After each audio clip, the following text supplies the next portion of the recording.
প্রিয় ইসলামী ভাইরা, মাদিনী চ্যানেলের দর্শক শ্রোতা, ঈমান আর অটলতা একই বাস্তবতার দুইটি ভিন্ন ব্যাখ্যা। একটার সাথে কিন্তু একটা সম্পর্ক রয়েছে।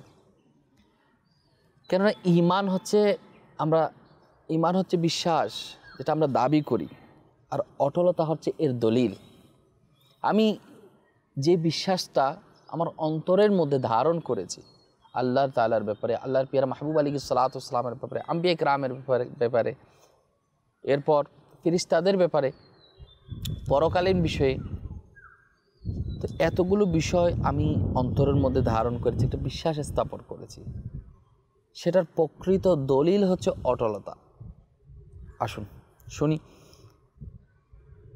ঈমান হলো আল্লাহ পাকের একাত্মবাদকে স্বীকার করা, আর অটলতা তার দ্বারা প্রকাশ করা, অর্থাৎ কাজের মধ্যে প্রতিফলন করা। কতটুকু আমি যে মুখে স্বীকারোক্তি দিয়েছি, যেটা অন্তরের মধ্যে ধারণ করছি, সেই কাজের মধ্যে আমি কতটুকু প্রতিপালন করছি, আমার কাজের মধ্যে বাস্তবায়ন কতটুকু করছি, অটল কতটুকু রয়েছি, সেটা হচ্ছে বাস্তব দলিল হতে হবে। যেমন ঈমান মুমিন বান্দার শান, আর অটলতা মুমিনের মাহাত্ম্য। সুতরাং আমাদের উচিত প্রত্যেক ন্যায় কাজে অটলতা অর্জন করা। আর অটলতার সংখ্যা কি? আল্লামা শরীফ জুরজানি রাহমাতুল্লাহ আলাইহি ইনি বলেন, গুনাহ থেকে বেঁচে থেকে নিয়মিত নেক আমল করাকে অটলতা বলে। অর্থাৎ গুনাহ থেকে বেঁচে থেকে নিয়মিত রেগুলার নেক আমল করাকে অটলতা বলে। আল্লাহ পাক আমাদেরকে সে অটলতা নসিব করুক। আর হ্যাঁ, অটলতার কিন্তু ফজিলত রয়েছে। আল্লাহর পিয়ারা মাহবুব আলাইহিস সালাতু ওয়াস সালাম এর নূরানি ফরমান, তোমাদের পর দৌর্যের যুগ আসবে, যে ব্যক্তি সে যুগে দ্বীনের উপর অটল থাকবে।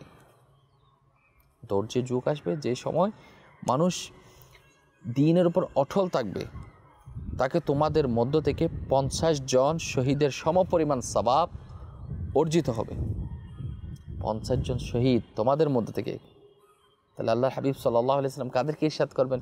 সেই কালীন সময়ে আল্লাহর পেয়ারা মাহবুব আলাইহিস সালাতু ওয়াস সালাম সাহাবায়ে কেরামদেরকে বলেছে। তাহলে কতই না ফজিলতওয়ালা। হযরত সুফিয়ান বিন আব্দুল্লাহ রাহমাতুল্লাহ আলাইহি থেকে বর্ণিত, আমি নবী করিম রফুর রাহিম সাল্লাল্লাহু আলাইহি ওয়াসাল্লামের দরবারে আরজ করলাম, আমাকে ইসলামের এমন কোনো অর্থবহ বিষয় সম্পর্কে বলে দিন যেন আমার আর কারো নিকট এই ব্যাপারে প্রশ্ন করার প্রয়োজন না থাকে। এমন কিছু জিনিস বলে দিন যাতে আমাকে এর ব্যাপারে অন্য কাউকে প্রশ্ন করার অবকাশ না থাকে, আল্লাহু আকবার, প্রয়োজন না থাকে। তখন নবী পাক রাহমাতুল লিল আলামিন হুজুর পাক সাল্লাল্লাহু আলাইহি ওয়াসাল্লাম ইরশাদ ফরমান, আমি আল্লাহ পাকের প্রতি ঈমান এনেছি, অতঃপর তাতে অটল থাকো।